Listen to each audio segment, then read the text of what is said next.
There's reportedly excitement in the Lakers front office about the possibility of a small ball lineup featuring Lonzo Ball, Kyle Kuzma, Brandon Ingram, Josh Hart, and LeBron James.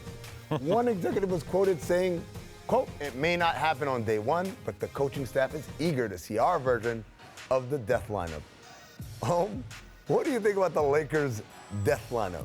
I don't think it's going to be perhaps this five right here, but I do think at some point they are going to use LeBron James at center, because what does Luke Walton have otherwise at center? JaVale McGee, Zubats, Mo Wagner. Yeah. They did not bring Brook Lopez back, which I think there were people in the organization that did want him back.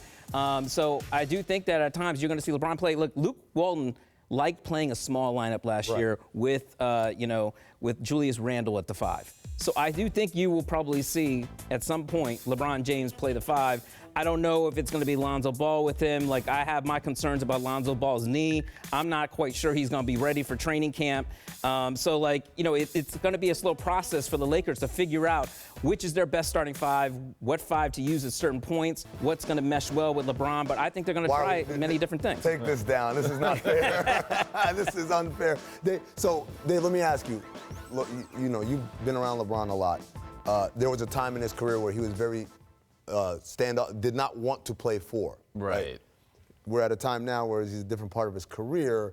First of all, would you say it's more physically taxing for him to play the 5 in a lineup like that versus down a position? I think it depends on who they're playing on the opposite team, sort of defensively, right? I mean, whether he's going to get the wear and tear, if they have a guy who's going to post him up, or he can kind of play that back line of defense, the cornerback position, safety position, and just kind of double when the ball gets passed from side to side.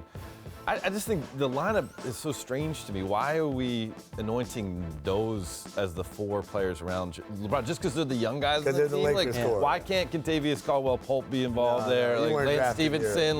We just got here. Right. It's odd. Well, if this is coming from the Lakers, right? A Lakers executive, then clearly they're trying to promote their young guys, and they're excited about how LeBron's going to make their young guys better. The baby. What Lakers. About the vets? Well, this is why I think the Lakers are going to have really a very bumpy start. But yes, I think Luke Walton is going to have his hands full in the first 30 games. And the other thing, by the way, is that Bleacher Report article by Eric Pincus, great writer. But one of the things that the exec quoted in there, because I think Eric asked him, what about Luol Deng? He's a guy who had some success in Miami playing in small ball lineups. And the exec made some comment like, oh, he's almost retired or something like that. You never give the guy a chance. Yeah. You staple him to the bench because of your youth movement or whatever.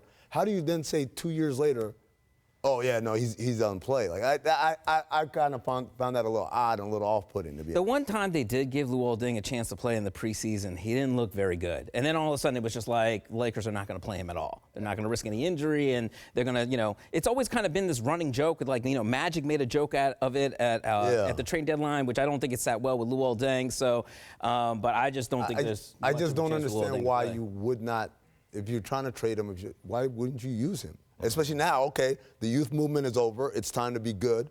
Use the guy. He can play, Yeah. Anyways, we're going to take a quick break, I hope. Stay tuned and find out.